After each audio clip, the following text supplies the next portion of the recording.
Thank you for watching the Housing Oregon YouTube channel. Please like and Really excited to have subscribe. you all here today, Slide those decks in from the person or presenters are those going that to be are available out below. remotely. Thanks for watching. Got some good stuff to talk about today.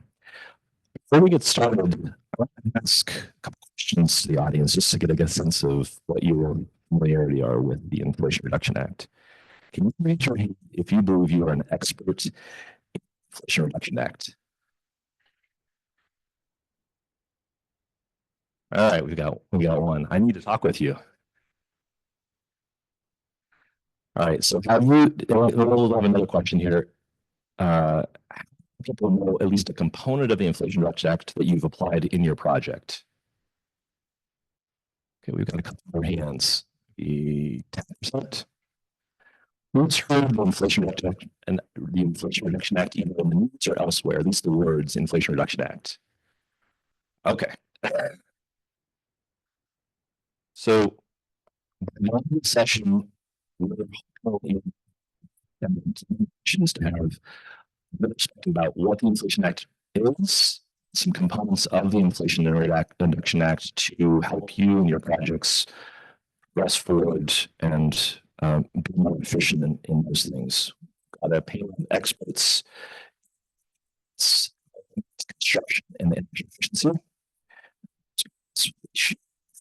It's and support components of the Inflation Reduction Act to propel your projects forward. So here's our lineup of panelists.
Get it? Applause for the AV guy. So we're going to be covering these key insights, practical strategies, and policies and practices. And I'll be doing a quick introduction and we're moving along to the content of today. So to get started here, that Inflation Reduction Act has been called one of the largest investments in the United States, over $4 billion for climate solutions and environmental impacts and justice. There's a number of things that it has been focused on, and a large percentage of that is the energy supply and business tax credits in terms of those two types of modems of application. There's a lot of other things as well. What is this big kind of impact? We're talking about kind of transitioning off of fossil fuels. So we have this kind of interim period where we'll have fossil fuels will be transitioning, like perhaps natural gases, but eventually we'll be going to renewables. We need to get there sooner than later. There are a number of different avenues, incentives, tax credits, things that are impacting labor standards and other aspects. We're going to be focusing on a specific aspect of that for affordable housing and components of that. We couldn't cover all of the things with the Inflation Reduction today. It would take a lot more topics and a lot more specialists to discuss those insights. So in terms of why it matters, we have this thing about carbon emissions and hitting, these numbers that you've heard that if we hit a number, it's going to be catastrophic for human society and life around. And we were projecting based on policies in the past, we weren't going to get there. So this Inflation Reduction Act allows us to get closer to those initiatives that we need to get to as a society, as humanity.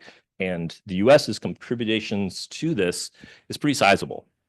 So we, in terms of our aspects of impact on the right side of this slide, is a larger share of it overall compared to other countries around the world. So the Inflation Reduction Act allows us to get there faster so that we're making our fair share of contributions to that. Because, objects look a little larger in that mirror, or they look smaller. So we've got this thing that's right above us, this footprint that's right up behind us that we're trying to kind of march away from and be able to drive towards a better outcome for the people we serve, people that are needing to have those things addressed sooner than later and can't do that on their own. So there's the direct trajectory of it. We've been doing a pretty good job before the Inflation Reduction Act, but we weren't going fast enough. So it really accelerates those things in a number of areas. And I have slides, or I should say handouts, both in electronic and also in print form, with some of this material that you'll be able to access after our conversation today. Also, a lot of the content we cover today is going to be very dense in nature. So I'm providing that there's going to be an electronic form of it that you could be able to use as a resource for your projects in the future. There's a lot of different avenues that you can have in terms of debt, equity, incentives, tax credits. You all know those in the capital stacks of things. And we're going to be focusing on a specific component of those today. And these are different programs that those things can be implemented in. And we're going to be focusing on a couple of these today as well. We have resources on the other ones, but we want to make certain that you have all of this information available at your hands to be able to make informed decisions so that you can make better decisions for the projects that you're working on and leverage those resources for a better tomorrow. All right, so without further ado, I'm going to hand it off to the first panelist, John Warner, financial consultant, and let's go forward. Thank you, Eric. And hi, everybody. Good morning. Excited to be here for the first session of our day. So I'm going to kick this off. A little bit of a bio first. So I've served, I've served for a couple of decades in municipal housing finance agencies, but for the last dozen plus years, I've been working as an independent financial and development consultant, weaving together diverse funding sources to craft financially sustainable and impactful development projects, what I call tapestry financing. And with the passage of the Inflation Reduction Act, I've seen a real uptick in work on projects using energy efficiency and renewable energy tax credits. And recently, for the Inflation Reduction Act changes to the investment tax credit, it's allowed for monetization through what we'll discuss called elective pay, as well as the use of ITC's stackable bonus credits and the volume capped and competitively allocated bonus credits for low-income communities. So I'm excited to participate in this panel today with my esteemed panelists and moderator to discuss how the IRA provisions can impact affordable housing. So I'm going to start off our panel presentation by providing a high-level overview of the Section 45L energy efficiency credits, benefits, and credit amounts. And that'll be followed by a look at the Section 48 investment tax credit and its stackable bonus credits and the new elective pay monetization mechanism for non-taxable entities. And a little disclaimer, I'm not a lawyer or an accountant. I'm not here to provide either legal or accounting advice. So please do consult your lawyers and accountants early in the development process to figure out how to use these resources to the benefit of the developments that you're working on. So let's see. Yay. Super. Okay, so starting off with 45L, the new energy efficiency home credit. The Inflation Reduction Act expanded and extended the 45L for 10 years until the end of 2031. This extension has been really beneficial because it provides a longer runway for this incentive that previously was renewed on short-term, often retroactive bases. So it now makes it more predictable, more accessible. You can count on it. So I think that's a tremendous innovation from the IRA. Also, it no longer reduces eligible basis for LIHTC deals. So that's a critical innovation and increases the value of the credit significantly. And now also all buildings are eligible, residential properties, whether they're single or multifamily, and regardless of the number of stories in the building. There were previously constraints in both those regards. So the new standards for energy efficiency have been implemented. The DOE Zero Energy Ready Home or DOZER standard and the Energy Star Multifamily New Construction Standard are applicable now. And there are two tiers in the program, each with different standards and different levels of benefits provided. So Tier 1 requires that you meet the Energy Star standard. And depending upon whether or not you're meeting prevailing wage requirements, the credit has a different value. So it's $500 per unit without prevailing wage and $2,500 per unit with prevailing wage. If you go for Tier 2, which requires you to meet not only the Energy Star, but also the DOZER standards, then it ups the value of the credit to $1,000 per unit without prevailing wage and $5,000 per unit with prevailing wage. To access the credit, you have to get an energy efficiency report, which requires an evaluator to assess your building. We'll hear more about that a little bit later here. But the cost of that evaluation is between $300 and $900 per unit. So it offsets a substantial amount of the value of the credit at the lower tiers or exceeds it. And also importantly, the cost of the report is also includable in an eligible basis. So you can pay for 40+% of the cost of that report with tax credit, low-income housing tax credit equity. So I'm going to stop there so as not to steal the thunder of folks downstream from me with regard to the 45L and move on to the investment tax credit program. So the investment tax credit, or ITC, has historically been known as Section 48, and starting in 2025, there'll be a tech-neutral 48C credit. So the IRA, similarly to the 45L, extended. It also expands and makes the program better integrate with low-income housing tax credits.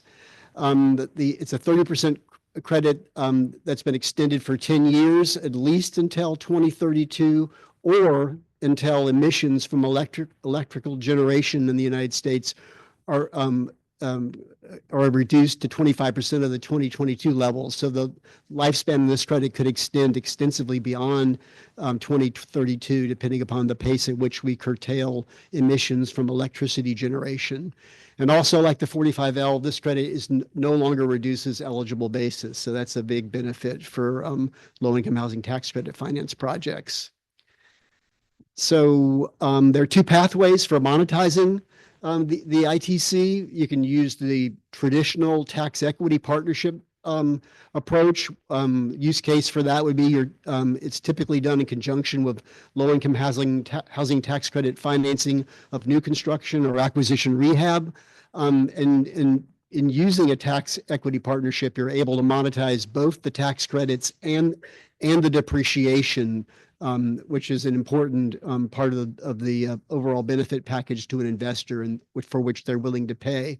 The alternative approach is to use the new elective pay, also known as the direct pay approach for monetization that's available for non-taxable entities like nonprofits, governments, rural electrical cooperatives. So use case for this is adding solar to an existing project. It's much simpler. Elective pay, just through a tax return, refunds the value of the credit at par. There's no discounting on the credit, but you're only able to monetize the tax credits and not the tax benefits associated with depreciation. So a big part of the benefit isn't monetizable under the elective pay scheme. So in terms of sizing the credits, the Inflation Reduction Act restored the value of the ITC credit to what it had previously been at 30%. It's been stepping down over a series of years, but it's been pushed back up to 30%. But there's an if associated with that. It's if your solar facility is less than a megawatt AC, or if the project meets prevailing wage and apprenticeship requirements. If you don't do that, then the value of the credit is reduced to 6%. So it's a substantial haircut in the value of the credit. In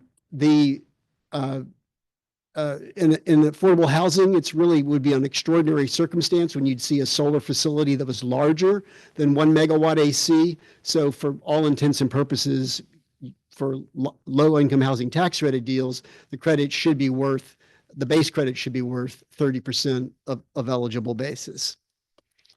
So in addition to the base credit of 30%, there are stackable bonus credits that in theory could increase the value of the credit up to 70% of eligible basis, but in practice rarely exceeds 40 to 50% of eligible basis. So I'm going to walk through what those stackable bonus credits are quickly. First is a 10% bonus for domestic content, which would necessitate that 100% of the steel and iron in your renewable energy project be domestic, and starting now 40%, rising by 2028 to 55% of the manufactured goods in your project would also have to be domestically produced. They've created some safe harbor definitions to make this compliance easier. Solar modules, for example, if they're manufactured in the U.S. using cells that are also produced in the U.S., then you're automatically deemed to qualify for at least 36% domestic content. So just the solar cells alone could get you much of the way to meeting the current 40% standard for manufactured goods. And then the next bonus is a 10% energy community bonus. So that's applicable for projects that are located in brownfield areas or in areas that have high fossil fuel employment and high unemployment rates, or in areas where a coal mine was closed after 1999, or a coal-fired power plant was retired after 2009. And then lastly, there are 4 categories for low-end community bonuses, which are competitively allocated by the U.S. Department of Energy and are capped annually at an aggregate of 1.8 gigawatts of power. I'm still there. So the category 1, 700 megawatts, is for projects that are located in low-income communities as defined by the new market tax credit eligible census tracts. Category 2, which is 200 megawatts, projects are located in Indian land as defined by the Bureau of Indian Affairs. Category 3 is another 200 megawatts, which is qualified low-income residential building projects. That's a 20% credit there. That's projects that are financed with LIHTC or other federal housing programs that are identified in the Violence Against Women Act, interestingly enough. And then category 4, another 700 megawatts for qualified low-income economic benefit projects. That's a 20% credit. And that's where greater than or equal to 50% of the financial benefit of electricity produced by the project it benefits households that are either below 200% of poverty or below 80% of area median income. Within the category 3 and 4 that I just mentioned, there are set-asides for projects that meet additional ownership or geographic criteria. I don't think I have time to get into that today. But as far as investors are concerned, they'll typically underwrite based on the 30% credit and any by right bonuses. And then they'll give you the benefit of any competitively awarded credits on an adjuster basis if you earn those out. So on a 4% LIHTC deal that's in the DDA or difficult to develop area or a qualified census tract, if you qualified for the additional 20% adder, then you could be generating tax credit equity that would be in excess of 100% of the ITC property basis. And then if you're getting 85 cents on the dollar for those credits, you could pay for about 87% of the cost of the solar facility. So you would, in this example where you have a $400,000 solar project, you'd only have a residual need to find funding for a little bit more than $50,000 of the project. So let's see, gonna move along here. So the ITC, especially when it's used in conjunction with a 45L credit, can cover most, if not all, of the cost of including solar in a LIHTC project.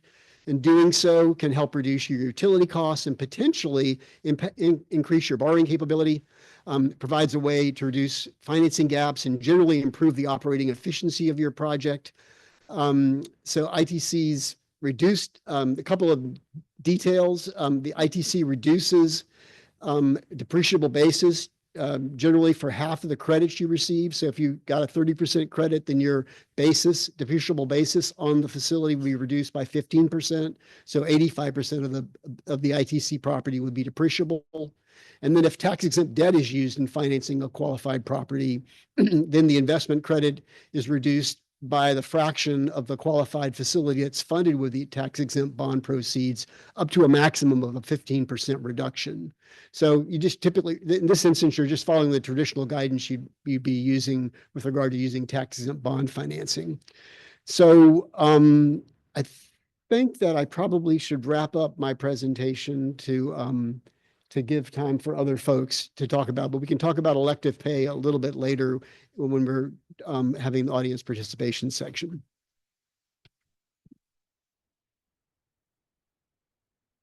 Oh, is it okay if I stand for this just to get so I'm fidget? I'll trade you. Cool. All right. Is that about the right distance? Excellent. Hi, I'm John Stevenson with Earth Advantage. I do field verification for LEED, Earth Advantage, Standard, and Energy Star. I have been working on Energy Star stuff for about a year since it kicked in October, November of last year. I do a decent amount of the design review as well to make sure the projects are on track. So I kind of have three goals today. High level, figure out what the major, or explain what the major choices, different pathways, and the differences between the two different tiers of the 45L credit are, and we'll discuss some of the tools that we've developed to help people through that maze. It is a pretty complicated program. And so just some kind of tripwires, hard requirements that projects have had difficulties with. So yeah, a handful of those. Some projects early tax credit tried to back into it with existing designs. There wasn't a ton of success with that. It is definitely best to be involved with a verifier and make sure that it's aligned throughout design, construction, all the way to close out. So it needs to be involved. Obviously, a construction and design team we would be the rating companies scenario. We have an energy modeler who works for us. So we're closely with a national organization that provides oversight, which is very helpful when it comes to interpretations of the complex national program. I would like to point out, if you've been through a LEED project or an Earth Advantage project, there are slightly more specific requirements for HVAC, both the heat, cooling, and conditioning that flows foundation. So it's important to just have that throughout the project. Yep. So, Energy Star is the difference between paths and tracks. So paths are requirements, and there are three choices there. One is prescriptive, which is just what it sounds like. There's certain insulation values, certain local values, certain flows required. The other end of the spectrum, the actual path, the entire building gets modeled. I think a good choice when there's a very efficient component to the building, so that you actually capture that benefit. Trade-offs available in that scenario. And path is modeled with the same software for a PERS or a single-family Energy Star. Spaces in the UI. It's prescriptive. It's typically guide components. It's an actually key benefit for some projects. And so add a track. There's two choices for HVAC conditioning. Typically, a list of certified registered agents. Do conditioning in the common space. So do conditioning on a sampling the dwelling unit equipment. So tracking, grading of residential units. Typically, pursue that path. So some kind of complicated charts and here, see just for a reference later, give you a sense of your choices. Let's see. Now here's the third one down, and see if I have the laser. Do I have the laser? Which side is it? It's the red bit. Ah, perfect. So 15% tiers is what we're looking for. 2021 code. So as I mentioned, I'm going to talk about there is an Oregon Washington version, but it will be viable by the end of this year. So I imagine to too many projects in this room.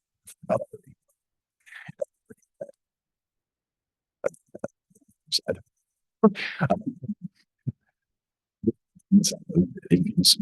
What condition is required for a heating equipment? A common area. You can get a lot of different answers. And some of these are actually some are requirements. So is energy struggle technology. Tier 2 is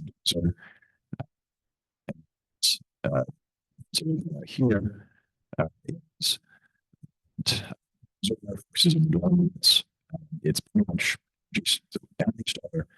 It's focused on energy and air quality and some durability water management items. So it is kind of the same. So electrification. So you can see it's is the EP, which is a prerequisite for tier 2. So let's see. Okay. This is going to be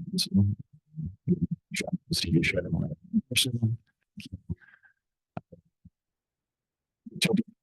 I don't really know he exactly the footnotes of these checklists. You don't have to, hopefully. Just in Malcolm Colin Robinson is he has an emerging empire where he just runs trouble and to minutia and his souls are completed. So yeah, it's we all know Colin. We all there's a much more I think that would be Colin. So awesome. All right. Let's see. So the most important is to get projects through to get them through the leads. There's no slides here. I'm design build and close out.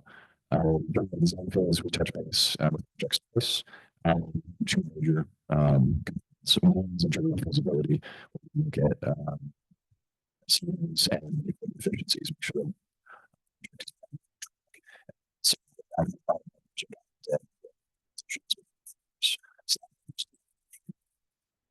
take a closer look. This is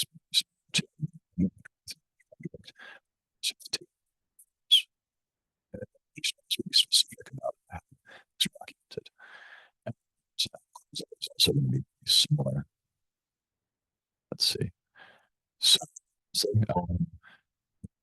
since we learned because is a program. Goals of the platinum, you pass or you do not. So those requirements are pretty specific and specifically, I think build teams are used to looking at. Some examples of those are slab edges. If there is 10 feet slab edge that should be insulated and is not under a door, under a window, that project is out. If there is a trash room where there needs to be a break between the trash room and the rest of the building, and there's an affordable break there, the project is out. So you really do need to look pretty closely throughout the process. Let's see here. Because of the complexity and many footnotes, always ask for clarifications. And I think we've got an example of that from the build side later with Energy Star lighting. For simplicity's sake in communication, sometimes we say things briefly, but there's often an alternative or more detail available. For trade-offs, sometimes with envelope or equipment that is available, sometimes absolutely not. It is a hard requirement. We've asked the national, they're like, nope, there's no flexibility there. And then lastly, as you're looking through the project, the requirements for dwelling units and common areas can be different, so don't assume that they are the same. Here's another handful of just the small items, our values for access hatches, gaskets and whatnot. And then I haven't spent much time on Dozer. It is focused more on the dwelling units. Here are some broad components of things that are part of that. And then lastly, Indoor Air Plus. The nice thing about Indoor Air Plus is that it was directly built on top of Energy Star.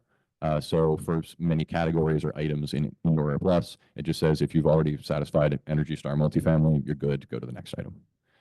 And then we have a couple slides about gut rehab and also time frame applicability, if anybody has questions about that. That's my piece. Cool.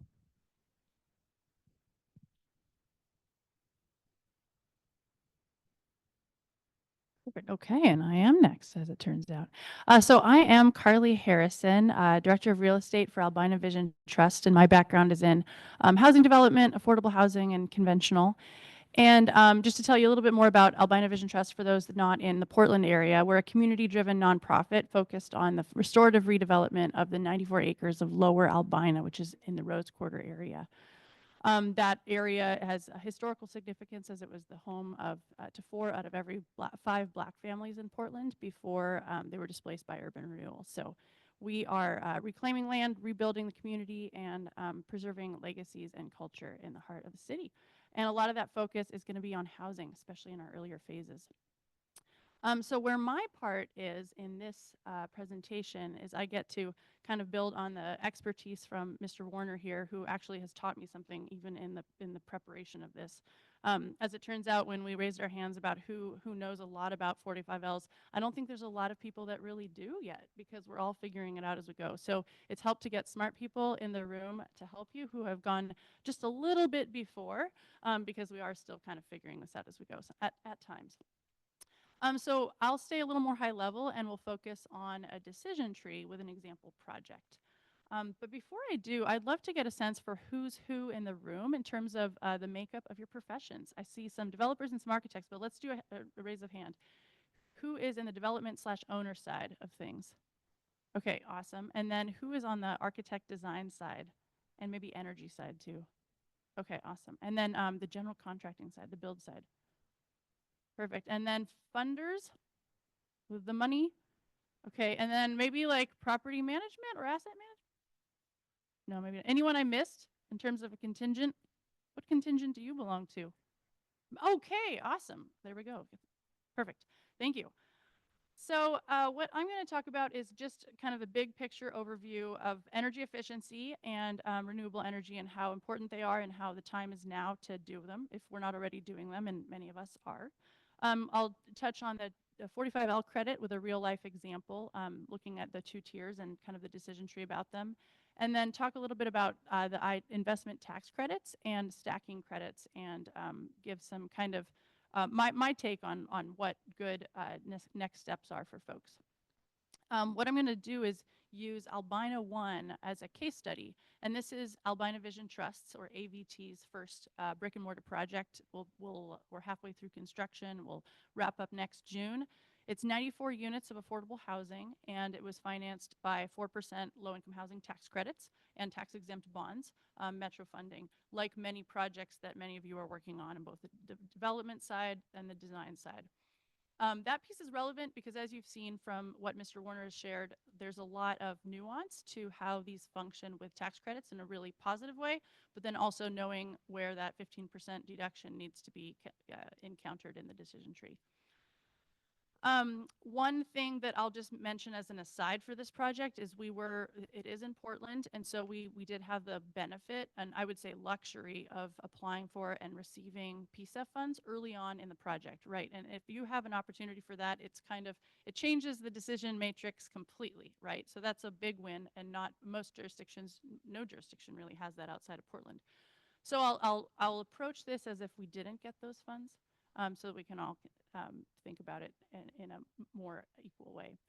The largest upgrades that we were making in that application that I think really set our sail in the right direction was adding mini splits to each unit. Really the most energy efficient heating and cooling you can do. Heat pump water heaters for the buildings, electric. So we went full electric in the building, no gas. And then added exterior rigid insulation and solar PV. And a lot of those are kind of, you do them in most projects, but for us at the time in the matrix, it was a decision and a cost to add them. So when we think about, I'm going to tell you a couple numbers, but I'm going to keep them fairly high level, and I'm going to keep them at a per unit basis so that you guys, if you want to take notes, you can kind of think about them this way. Because I think for both the design side and the build side and the developer side, getting the big picture is the first step. So for those improvements, the total cost was about $28K per unit. They're larger units, and we also had BOLI prevailing wage. But that's a pretty decent sized premium. because they were 4% LIHTC, the equity helped buy down, 44% of that, which is nearly $13,000 a unit. The solar investment tax credits at just the 30%, but after deducting the 15% for tax exempt debt and and about 85 cents on the dollar LIHTC equity price, it's about $60K. And then, or, about $700 a unit, I think. And then the energy savings, if you can monetize it for and take on a bit more loan to cover it. If you weren't conservative at all and just 100% took the full value of the loan, that would be another 6.2K per unit. I think you can be conservative and make some decisions about that. But if you did all that, your gap is really 9,000 a unit for making those big upgrades without having any grant funding. And so just like that's still a lot of money, and that's for the overall project it was about 860,000. But big picture, it's a lot, and it's also not a lot. It's definitely like looking in the right direction for different improvements you can make to your building that have a big payoff. So with that 860,000 or 9K a unit in gap, really I think there's a couple different ways to look at how you fill it. And one is if you're already doing so many different things, and you're already, if you haven't already decided to do Energy Star certification to do tier 1, you can go that path. And I think that's a really good baseline to do. And you probably should do it nowadays, now with the 45L credits as they are, which would bring your gap down another nearly $2,000 a unit. And at tier 2, it would bring it down to only $5,000 a unit. So that's pretty good. You can usually fill the gap with a combination of some ORMEP or MEP funds. You have to be careful about how you layer those on with the other funds that are covering sustainability upgrades. But it really leaves a pretty good gap. So my vote in that case is, do as much as you can, and obviously keep your options open as you're lining your capital stack, because they do have some complexities. And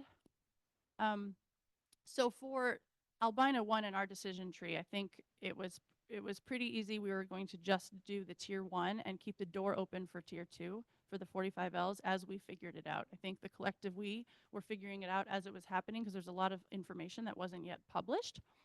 All of you going forward will have the benefit of learning from all the things we figured out the harder way. Not just we, but the collective we in the universe here in the States. But I would say just big picture, with a prevailing wage question, if you have prevailing wages, that also includes federal Davis-Bacon, so not just commercial BOLI. So that means you are going to automatically qualify for the 2.5K unit or up to the 5K if you're doing tier 2. And that makes a big difference. And so any project with any federal funding at all that's doing federal Davis-Bacon also qualifies. And that's because of a definition per the Department of Energy. So, I mean, it's pretty straightforward, but if the numbers work, do it.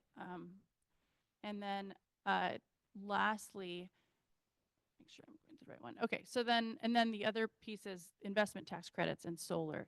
I think for those of you, I've participated on a panel before where I've talked a lot about these kinds of upgrades and the investment tax credits. And so if you have a roof, put solar on it. In nowadays, and it's a 4% LIHTC project. It is, you will, how do I say this without giving away all of the secrets to the universe? You don't lose money by putting a solar panel on your roof, and you don't lose net of kind of everything. You can't lose money by putting a solar panel on your roof, as long as you make the decision at the right time with a 4% LIHTC project. That is. So just do it always. And for the credit adjustments, just to give you kind of a sense for the developers in the room, with that 50% reduction at the 30% base credit, that's worth about 25.5 cents, or yeah, 25.5%. And then you'll have another 15% off of that for the tax credit equity. So it yields about 21.6. The 20% bonus is very, very, very accessible right now. There's an annual cap of 1.8, I think, gigawatts, something like that, that we haven't even tapped in. We haven't even used up as of 2023.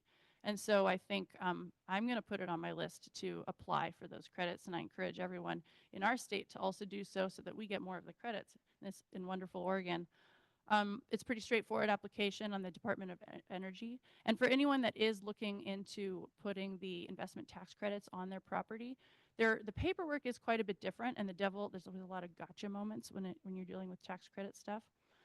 So I would encourage you to read the form, like I think it's IRS form 3038 or something like that, where you're actually filling out the 15-page IRS form for just tax credits. And it will walk you through kind of where you need to make sure you don't get the gotchas, or at least you understand them beforehand. So big picture takeaways, work with partners, get consultation where you are trying to make a decision and maybe you don't know everything quite yet because a lot of this stuff is being figured out as we go. More guidance gets published.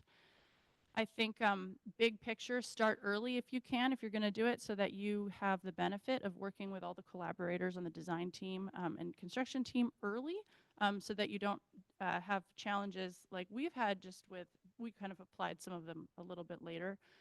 That will help a lot. And then I would just say there's a lot of vagueness in some of the requirements for the Energy Star and a lot of room for interpretation. And that can be a little challenging. So hopefully as years progress, it gets a little bit easier for everyone. But that's where good communication and really asking those questions, as Eric mentioned, of the providers to get their guidance is helpful. And I'm going to pass it on to Brian now. Hello, everyone, and thanks, Carly. So my name's Brian Lehman, project manager with Walsh Construction. We've gone through a lot of slides so far, a lot of details. I'm gonna simplify it down, show some examples, some pictures, probably talk quickly, get you out of here. That's the goal. So why am I here today? I'm currently closing out a project that had 45L incentives.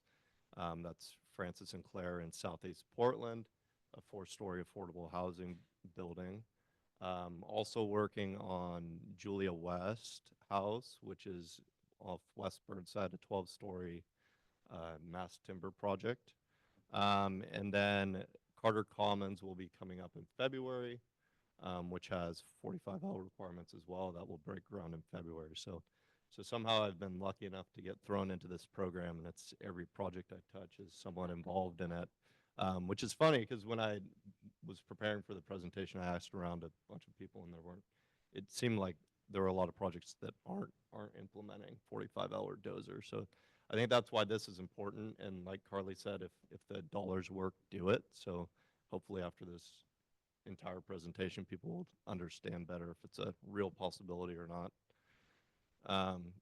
2 items Carly mentioned, starting early and collaborative approach. I think those are really the 2 key assets that I've seen. And I'll touch on exactly why I say that.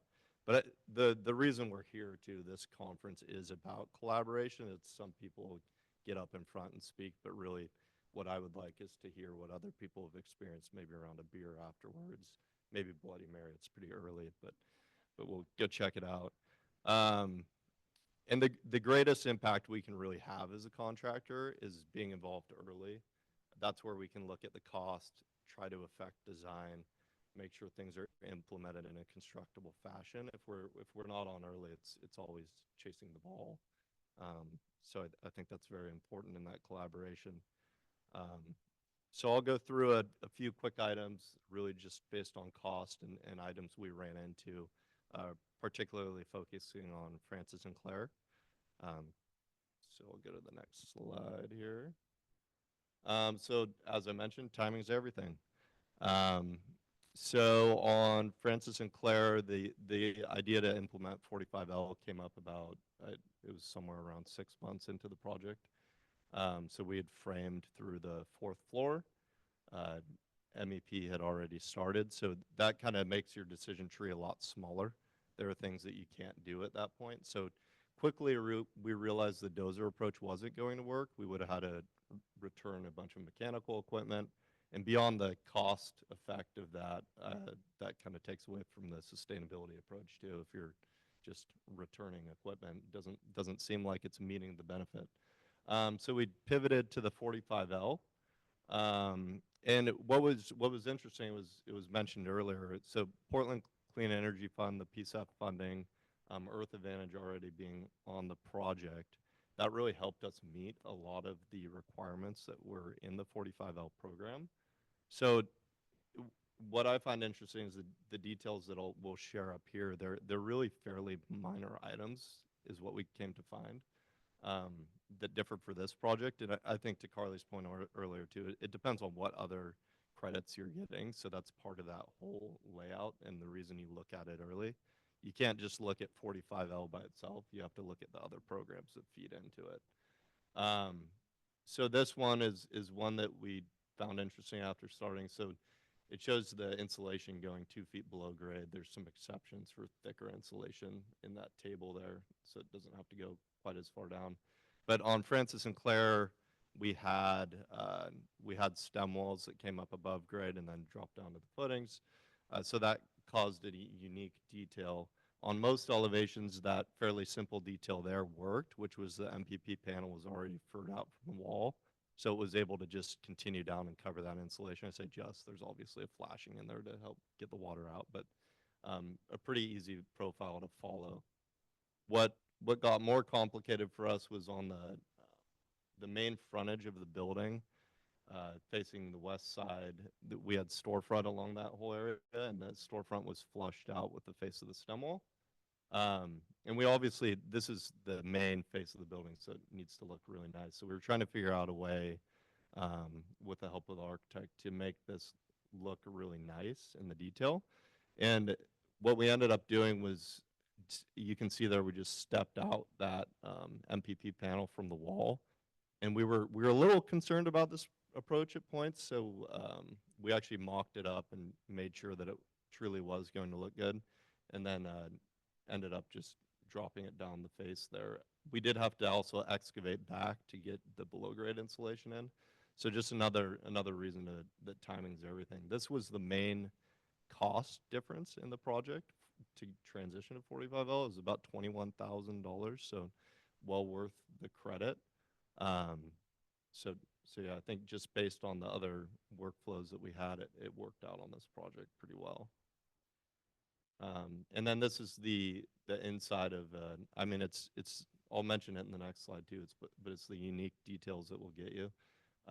This, as we infill sites, we get much smaller land areas to build on. Things are very tight. I've experienced that with a number of projects lately. This one actually shared the exterior structural wall with a stormwater planter. So probably not a great place to run insulation. So it came to the inside of the wall here. And so that's what this is showing, is that we actually had to fur out into the unit. So again, these design decisions made early, not a big deal, but you're actually taking away some unit space when you do that.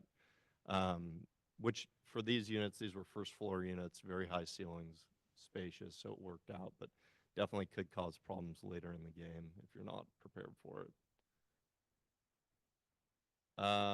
And then, yeah, I mentioned unique design features. So this, we've been seeing this a bit more lately, but hardy panel broken up by some deep reveal flashings. So you can see there's actually a downspout running down one of the reveals there, which is kind of unique, going back into the building. That's fun. But you can also look up and just see how deep that inset is. So in some areas, it actually went back into the framing. So it was reducing the amount of insulation we could get in those areas, which met code, but not necessarily 45L. So we just had to look ahead and make sure that we had denser insulation in those areas. So what I've found is that it's more of the unique areas that can get you than the base design. We're really starting, I would like to think we are, and I really think we are designing more sustainably naturally. So it's looking out for those areas that are unique to each project. And then moving targets. This is always fun. and why it really takes a team to follow this. So it was mentioned earlier, the Energy Star ratings. So on the project I'm in pre-con on right now, we were trying to find the most not only energy efficient but cost-effective lights to use. And what we were finding is we're struggling to find Energy Star rated lighting that was newer. And so upon doing further research, we found that they're actually sunsetting the Energy Star program for fixtures and bulbs, which is the reason that those aren't being seen as much. So that's actually taken from, that excerpt's taken from an EPA memorandum that was sent out about this, and it essentially says that they're sunsetting it at the end of this year, which is pretty quick. So we started looking into the 45L program specifically says Energy Star. It doesn't say anything else. So Eric did some research and found that we could also use ANSI and ResNet 301 Tier 2 fixtures, and the ResNet fixtures we are able to get. So it's just understanding, I think it was noted before, footnotes. It's you wish those were up at the top, clearly directing you. But the reality is we were talking earlier, I think some legal person wrote this, so it's, they like to make you dig. So, yeah, let's see here. So then the pre-con decisions, again, just really hitting on the early approach. I mentioned not being able to do the dozer program on Francis and Claire. One of the reasons for that was a design decisions that were made early on, that the HVAC system wouldn't have met the requirements. As I mentioned, we would have had to actually return items. And so that would have been very costly at that point. But had we approached this decision earlier, it very well, we could have done that cost analysis to see if those, if the extra credit was worth the effort there. And just to let you know, on Julia West, that program is dozer, going with the dozer certifications. That team started the process very early, so it's interesting to look at that project as well, because you almost don't even notice that there's a dozer program there, because it's just Holst implemented it throughout the design, so it's really intertwined in the documents. So easy for us as a contractor to wrap our minds around. And then prevailing wage was mentioned before. Obviously, for the larger incentive, the incentive probably most people in here would go after, it's going to kick off prevailing wage. So we know a lot of the projects we do have prevailing wage anyway, Davis-Bacon, Boley, but not all of them do. Even affordable housing projects sometimes do not have prevailing wage. So obviously that's a huge piece of the puzzle, is doing that cost calculation early if you don't already have prevailing wage, because that could definitely tip the scales. May still be worth doing, but just something people need to be aware of. I think I'll pass it to Eric with that.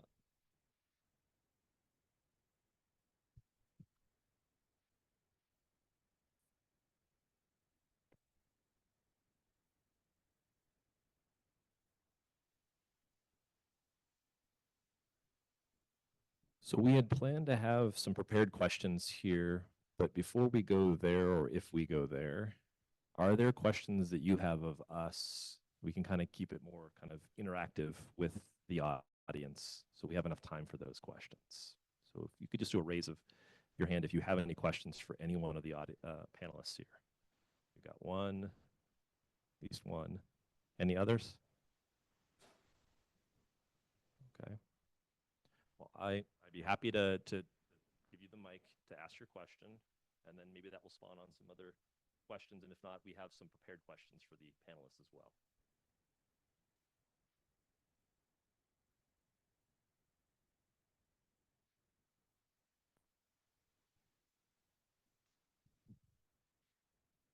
Good morning, Teresa Diebel. Thanks for the panel. And I guess I'm curious about the timing of some of the incentives here, and how much you need to think about bridge financing to be then later reimbursed by this. Like, how are you thinking through that as you're planning these projects?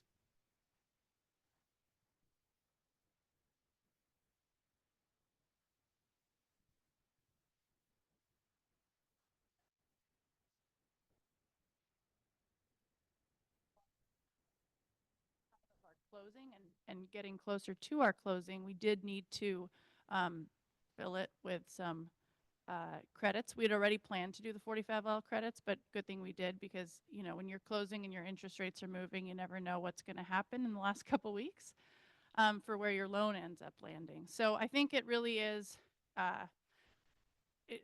yeah, there's different ways to make that decision. If you don't need it, then it's nice to have it be a bonus.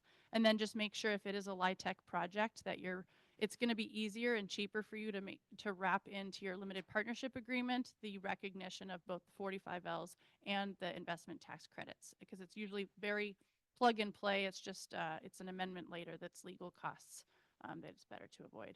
And same with the investment tax credits. I think previously, before the ITC went back up to 30%, and it was it wasn't always a slam dunk in terms of whether or not you always wanted to put solar on your project. I think now that it certainly is, I go in with solar as designed and the basis of design, and so I make that decision really early because of the programs available right now. Yeah.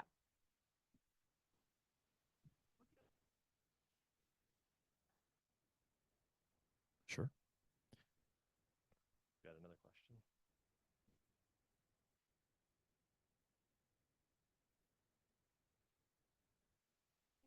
Thanks. Hi, Eric. Hi, Carly. Carly, this is a question for you. My name is Trisha Paul. I'm with Energy Trust of Oregon. So on the Albina 1, you have ductless mini splits on the rooftop and you have solar. Can you talk a little bit about how those conflict or how they work together and what your decision was in, you know, how much roof space you have?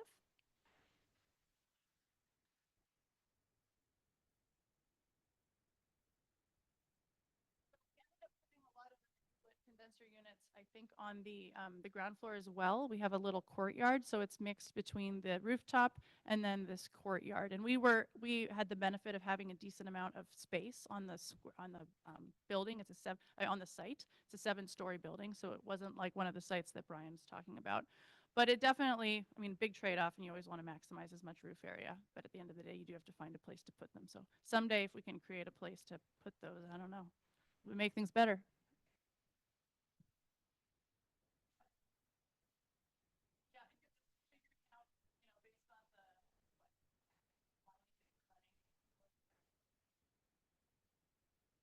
Any other questions from the audience? Okay. Well, I've got a couple of prepared questions also. So the question goes to Brian. What advice would you give project teams pursuing tax credits that have design construction requirements to improve their likelihood of achievement?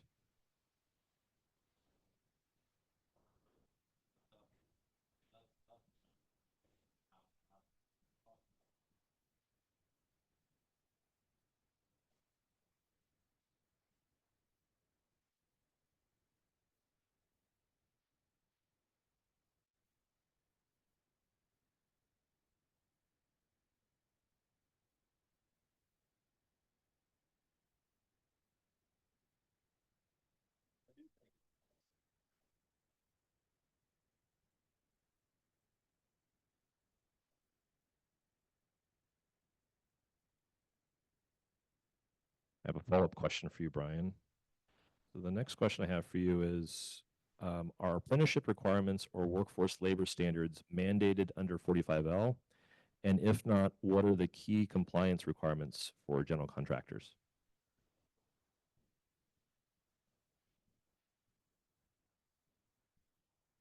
It was not super clear to us if the apprenticeship requirements did apply. So we took a look deeper into the documents, looked back into other reference documents, and found that they did not apply.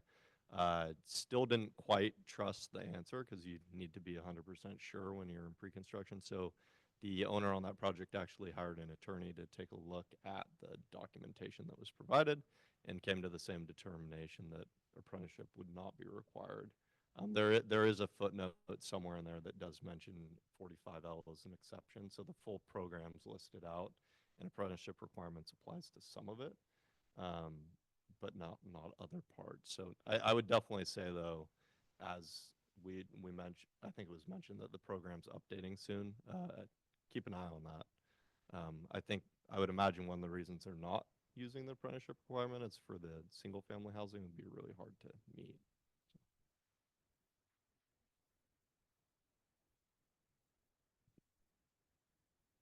This question goes to John Warner. How is solar ITC equity being priced relative to LIHTC equity? That's a great question. So I'm going to talk about this in the context of a tax equity partnership deal. So the tax credit investors aren't just receiving the benefit of the credits; they're also receiving the tax depreciation benefits. And there are differences between the ITC and LIHTC in terms of when tax credit and depreciation benefits are realized by the investor, and that impacts what the investors are willing to pay for the credits. For LIHTC, the investor receives the benefit of the tax credits over a 10-year period, and the tax depreciation benefits typically over 27 and a half years. For ITCs, the investor receives all of the benefit of the tax credits in the year that the project is placed in service, and through the end of calendar year 2025, all of the depreciation benefits can also be realized in the first year because of the 100% bonus depreciation. After 2025, it's going to revert to the standard 5-year MACRS schedule, so it would be spread out over 6 years. So from a tax credit investor's perspective, the benefit of ITCs are front-loaded relative to LIHTC, and therefore the investor is typically willing to pay more for ITCs than they are for LIHTCs. I'd say typically around 200 to 400 basis points above what they're paying for the LIHTC investment. So on a recent deal where the LIHTC equity was priced at 84 cents per credit, the ITCs were priced at 86 cents per credit. So that's about 200 basis points up and higher yield for the ITCs. So they're more valuable because the benefits of them are realized by the investors sooner. This is a question that I hadn't prepared with John before, John Stevenson, but I think he knows the answer to this question. So I'll lead it up with an easy one. So we have an existing building and you're doing very little upgrades to it. You're going to use your Energy Star portfolio manager as the applicable piece. Do you think that's going to apply or qualify for 45L? Let's see here. I believe that's a no, and I think that's on one of the last 2 slides. If we want to backtrack to that, let's see here. Because the answer is embedded. Look at that. So, let's see here. Yeah, the Energy Star portfolio manager. I don't know. Do you want to take this one? I can take this one. Did I just? This is a question that we've been asked a lot by project teams, and I pardon you setting you up on this front. So the answer is no. You can apply Energy Star Portfolio Manager. We had a lot of projects that asked us on projects that were just at TCO. We want to apply for the 45L tax credits, and unfortunately, it's for the multifamily new construction program. So we have to do that program all the way through. So if you're doing a kind of massive retrofit where you're going down to the studs and you're cutting in, kind of like what we had to do on Francis Clare, where there's a big uptick in cost, then you could probably get there, but there's a lot of things on the shell that you have to retrofit. And so this program is really applied to new construction and things where you're getting involved early on in the projects. Just be mindful of that as you're pursuing those types of tax credits. You be mindful of that piece. Any other questions for the audience? I've got a couple other things to kind of wrap this up, get you out to your other sessions today. Once, going twice. Okay. All right. Let me speed through this here. Hopefully that doesn't distract your eyes. Pardon the progression. Okay, so a couple takeaways here from kind of the nuance of what we are. So we talked about how the Inflation Reduction Act is really a transformative opportunity for us. And we should be not kind of, even though there's a lot of things involved, there's a lot of complexity, we're all learning together. This is an opportunity that we need to take advantage of now. And if you don't know about it, both the panelists up here and there's other members here in the audience that we're working with and other parties that have been researching this, there's a lot of opportunity for you and your projects that can help you progress to what you're trying to achieve, both in terms of the developments, the housing, workforce, and other kind of initiatives that we're trying to make happen sooner than later. So please jump in full force. start early, work collaboratively, take advantage of these stackable bonuses. We have to take advantage of it now. Otherwise, that money will be unused, which we don't want to do that. And then there are some things that we can review in terms of these guidelines for the ITC and 45L. We have there's a lot of material here today that we've covered, a lot of great content.